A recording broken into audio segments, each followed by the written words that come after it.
Welcome to this session. I would like to acknowledge my gratitude to the ICW 2020 team for organizing this 5-day event in a very difficult time. I also thank the team for providing this opportunity to present my views on the construction compliance of SDGs. I have given my introduction briefly in the first slide, which con- with contact details. In the first slide, I have covered the scope of this uh,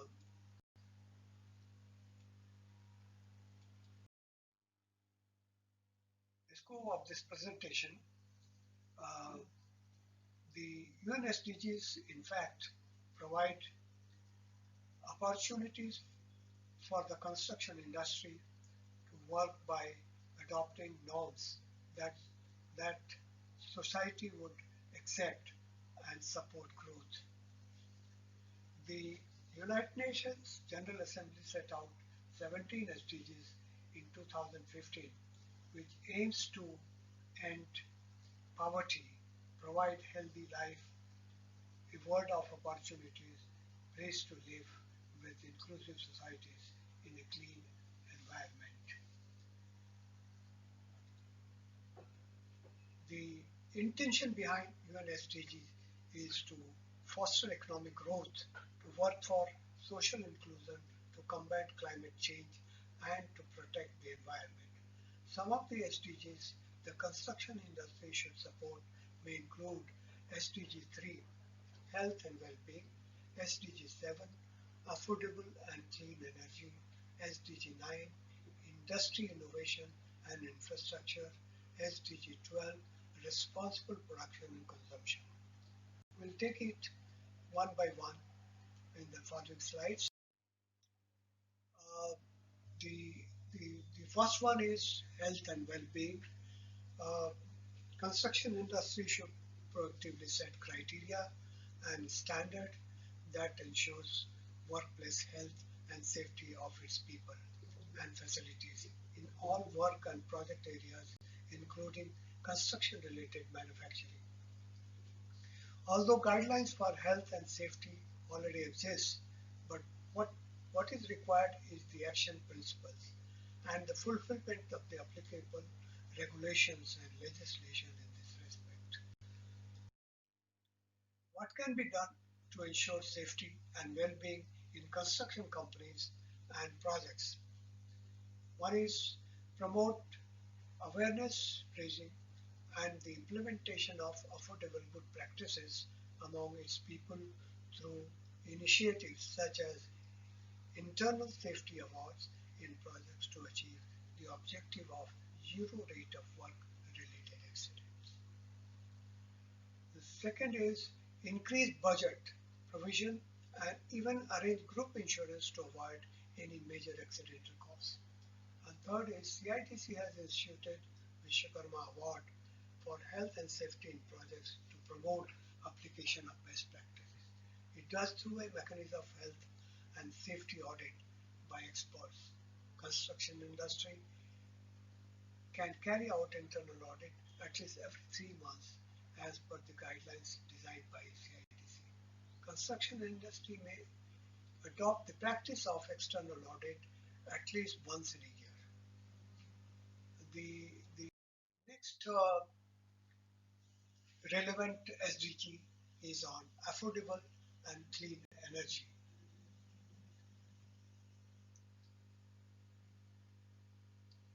Keeping in view the abundance of solar and wind energy, construction industry can lead to provide access to clean energy through the use of solar panels and solar cells, which are quite affordable. Clean energy can provide cheap power for industrial lighting, colliery lighting in the night.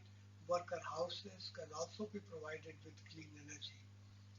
India is leading through Solar Alliance, which not only provide opportunities to share the technology, but also experts for training and knowledge development. It also helps to set import and export business development in product chain. construction industry can play a great role in harnessing solar energy in solar energy renaissance through the development and implementation of projects. Construction industry can also work in partnership with community around the project and industry to share this cost and even profit. This is quite this is also being practiced as part of the CSR, which is mutually inclusive. Construction industry can contribute effectively in the creation of a local industrial fabric to generate long-term wealth in the geographical areas in which it undertakes the projects. Some of the states in India are quite active to provide policy and financial support, UP, Gujarat and others. NITI Aayog has also proposed to support training and skill development in states for building capacity to implement inclusive construction projects. The next important SDG is on industry innovation and infrastructure.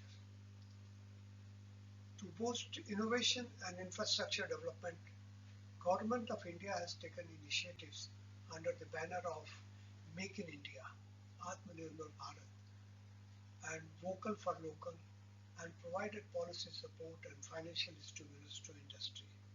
This will catalyze the innovation process as it provides opportunities for the industry to enhance and modify corporate culture and business strategy. The companies can excel in offering innovative, advanced engineering technology services in all areas of their activities. This innovative nature is possible through a constant investment in R&D and I and talent development of their teams of professionals. Industry cannot work in isolation for affordable invention. Instead, it should work together through innovation forum. It will provide opportunities to the Indian talent to work in unison and create innovation which is less expensive. It will help in replacing import Indian industries innovation to fight COVID-19 is quite laudable. Masks, test kits, PP kits, low-cost ventilators, low-cost ICU beds in a short time are latest examples. The last but not the least, it is the most important for the construction industry to work on is the SDG 12, which is on responsive production and consumption. As project managers and project economists, we design our projects to make them financially, economically, and environmentally viable. We also design mitigation plan to combat environmental impact, but in reality, lot of activities of the project cause serious environmental impact that are not covered in the environment impact clearance process. But of course, they are part of the project management. Therefore, the construction industry should adopt international best practices for waste and material handling, recycling, packaging of products. You should use materials which are environment friendly and which can easily be recycled. Companies should make arrangements to buy back the product after the expiry of its life for recycling. Therefore, business plan must also include waste and material recycling plan. This may even boost the liking and demand of the product. It should promote responsible use of water wherever applicable. Project owners should not acquire land beyond its projected needs, including expansion to maintain sustainability of natural resources. To keep the timings prescribed for my presentation, I would like to thank for your kind attention, And at the same time, if you have any queries, if you require any further comments or attention on other aspects, we may discuss through email, and also I have provided with my WhatsApp contact which can also be used. Thank you very much.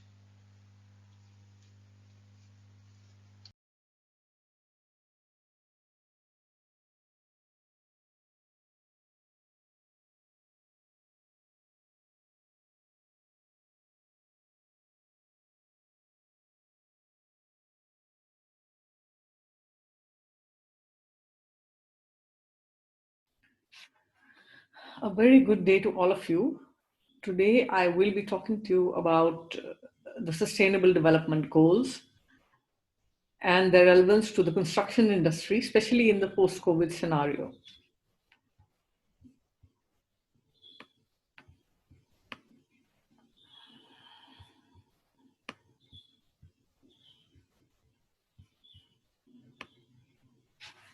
Sustainable Development Goals and construction industry, the post COVID scenario.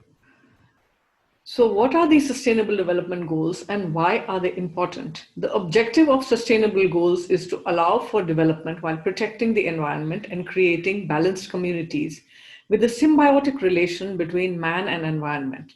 It is a recognition that without nurturing the environment, the survival of humanity itself is at risk.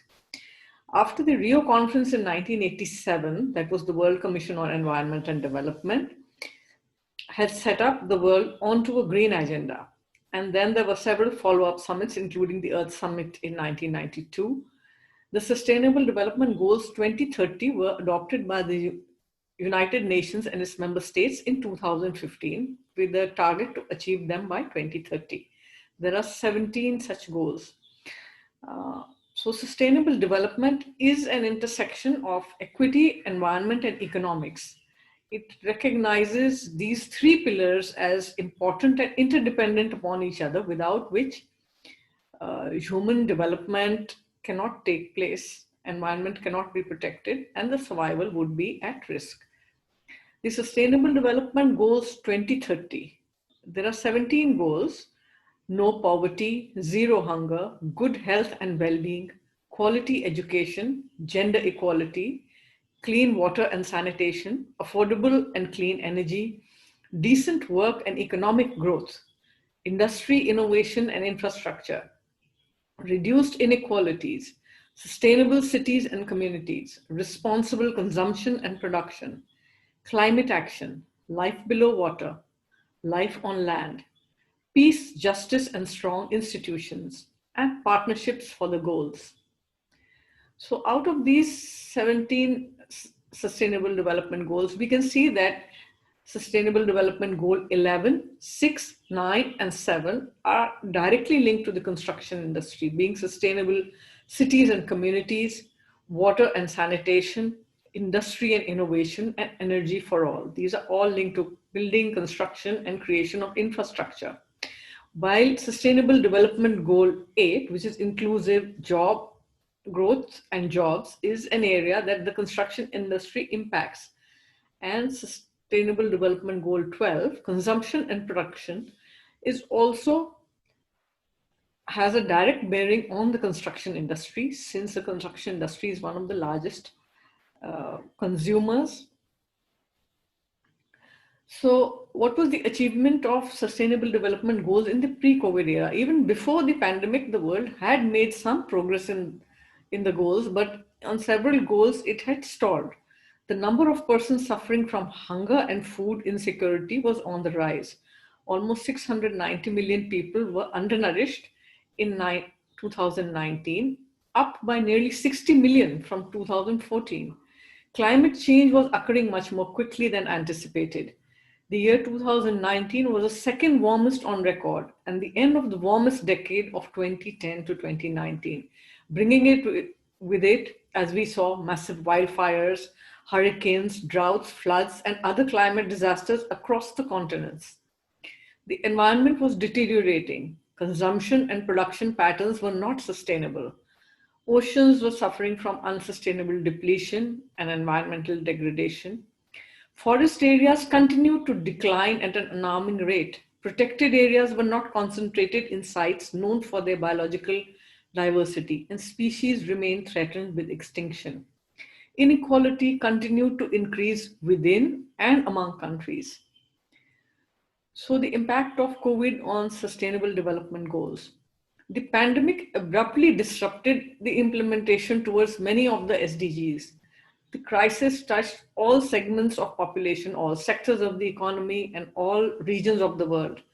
Had the world been on track to achieve the 2030 agenda, it would have been better prepared to deal with the pandemic because there would have been better health infrastructure, there would have been greater equity of income.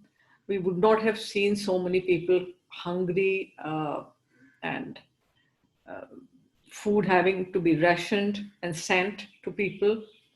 The effects of the pandemic and the measures taken to mitigate its impact have overwhelmed health systems globally, kept up to 90% of students out of school, caused businesses and factories to shut down, disrupted global value chains and the supply of products, and is expected to push 71 million people back into extreme poverty and cause 132 million more people to suffer from undernourishment in 2020. So why are sustainable development goals so important, and what is the relationship between COVID and the environment? Environmentalists state that COVID-19 is a result of the continued environmental degradation and greater human biointerface due to habitat degradation. If not controlled, we can expect many more such pandemics as we get exposed to newer viruses. Environment sensitive sustainable development is imperative for survival of humanity. COVID-19 and the environment.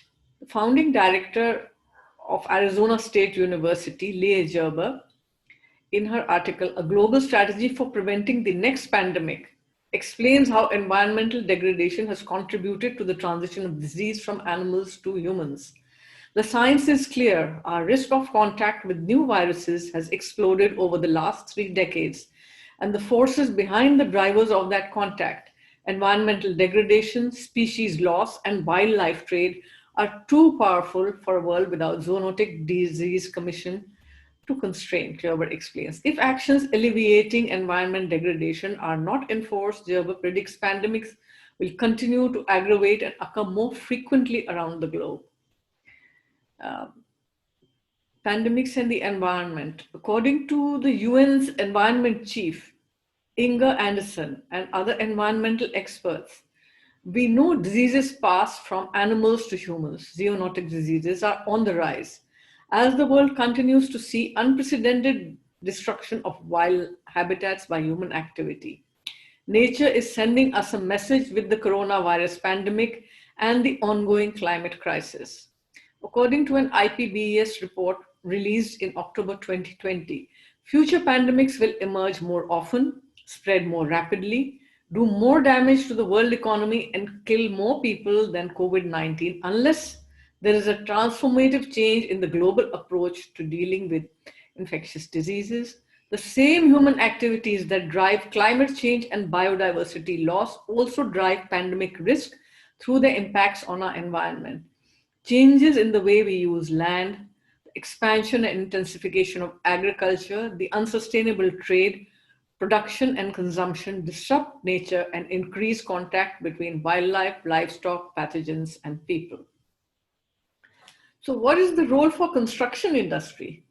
Construction industries are responsible for 30% of the total global resources, 40% of the global energy consumption, as well as 30% of the total greenhouse gas emission.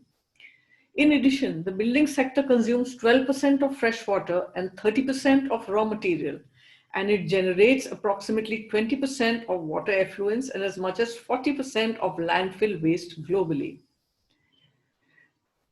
All materials used in construction impact the environment in several ways. During extraction, there is a degradation to the environment.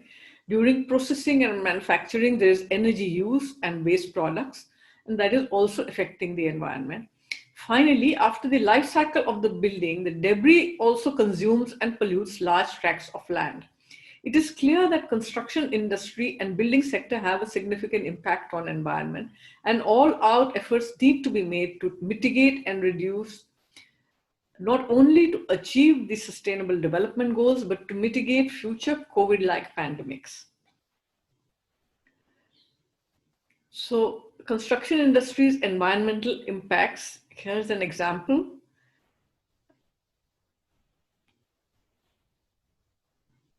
Cement is one of the key construction materials used as a binder for concrete. The amount of cement consumption is estimated at 4 billion tons globally. To produce such a huge amount of cement, roughly 4 billion tons of carbon dioxide are released into our atmosphere, equivalent to CO2 emission of 1.4 kg per capita per day. As the global carbon dioxide emission is about 41 billion tons, cement industries are responsible for almost 10% of global CO2 emission due to burning limestone to clinker, the major ingredient of cement. The other key materials that are used in construction works are coarse aggregate, fine aggregate, as well as reinforcing steel. The global consumption rates for coarse aggregate, fine aggregate, and steel are estimated at 3.4 kg per capita per day, 2.2 kg per capita per day, and 0.6 kg per capita per day, respectively. It is clearly understood that for production of these construction materials, not only a significant amount of energy is consumed, but also a significant amount of natural resources is used, which are depleting rapidly. Construction industries are therefore producing a substantial amount of greenhouse gases, as well as consuming a huge amount of natural resources. So what is the way forward for construction industry in the post-COVID scenario?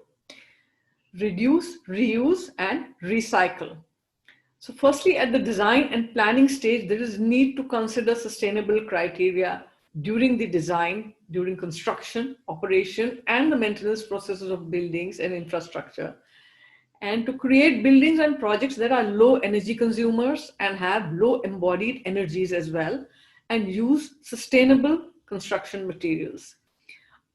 Building needs to be designed keeping in mind its energy consumption, material consumption, and the possibility of utilization of locally available materials, as well as the long-term durability of the building and its total life cycle environmental cost. During construction, plan for minimizing waste should be provided, along with definite management plan to minimize pollution and ensure health and safety of the workers and visitors. The use of new technologies such as building information management tools, BIM, from the design stage and at construction stage is required to minimize the waste and reduce consumption and create greater efficiencies. The possibilities of recycling and reusing materials need to be studied and incorporated at the design stage. Maintenance guidelines and also recycling and reuse of materials after demolition of a structure at the end of its service life are necessary. They should be focused on brownfield projects and rehabilitation and upgradation of existing building stock to reduce degradation of further lands and habitat and to reduce waste. Even though sometimes they may cost us more, we also have to see the environmental cost. Then reuse of existing building stock. And impact of COVID is that due to the work from home and doorstep delivery of goods, there is a reducing need for commercial and retail and other different kind of spaces. This may leave large built up complexes redundant. So an area to look at would be adaptive reuse strategies to be adopted for reuse of such buildings and infrastructure. Employment. It is clear that to achieve sustainable development goals, various health, sanitation, educational infrastructure needs to be added, and construction industry being one of the larger manpower deployers will have a role in its employment generation, therefore addressing three of the sustainable development goals. Another issue that has come up is the migrant issue, which has been highlighted due to COVID. It is closely linked to employment, as majority of workers in construction industry are migrants. Upskilling and creating employment exchanges for construction workers will help them to be absorbed. Migrant housing healthful living conditions, creating rental accommodation with healthful, hygienic living conditions, and transitioning them from an informal to a formal sector. Some effort has already been made by a policy to create such rental housing. So the existing vacant government-funded housing complexes will be converted into affordable rental housing complexes through concession agreements, and these are to be run like dormitories. Besides this, another 1.15 lakh housing units and dormitories that will accommodate up to 6 people will be built under a sub-scheme of Pradhan Mantri Awas Yojana. Together, they will be able to accommodate 1.35 lakh people. An expenditure of 600 crores in the form of technology innovation grant will be released for projects using identified innovative technologies for construction. Prakash Jadavekar has added that to attract private developers as well as urban local bodies to build more rental housing stock, incentives like 50% additional floor area ratio as well as tax swaps will be offered. These are schemes for migrant workers. So what would be the enablers for absorption of sustainable development goals in the construction industry? First of all is identification of technologies and tools and techniques that enable sustainable projects. Fast construction technologies to put up the needed health infrastructure and other infrastructure as laid out in the sustainable development goals. To create mechanisms and forums for knowledge sharing, exchange and transfer between nations and between the sectoral stakeholders, and creating forums to enable innovation. Advocacy of new tools and technologies for higher efficiencies such as BIM, energy simulation modeling, etc. Awareness and training programs to make for design, implementation, professionals, engineers, architects, and facility managers in government departments and construction industries for sustainable design and construction.